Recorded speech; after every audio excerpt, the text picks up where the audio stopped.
अस्सलामुअलैकुम। 20 दिसंबर है 2025 का हफ्ते का दिन है। 8 आने वाली ट्रे इसके साथ है, 33 आने वाली ट्रे भी इसके साथ है। 33 आने वाली ट्रे इसके अंदर लगी है। 8 वाली ये है, इसके अंदर मुर्गी के, बतख के, मोर के अंडे आएंगे। ऑटो टेम्परेचर है, ऑटो ह्यूमिडिटी है और ऑटो वाटर रिफिल सिस्टम के साथ है। एग टर्निंग भी ऑटो है।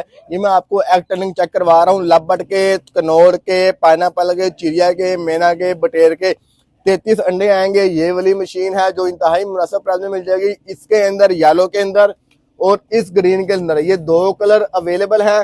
किसी पे कोई चाहिए हो तो हमसे रब्ता कर सकते हैं। एसी है, डीसी है, डीसी की वायर साथ होती है।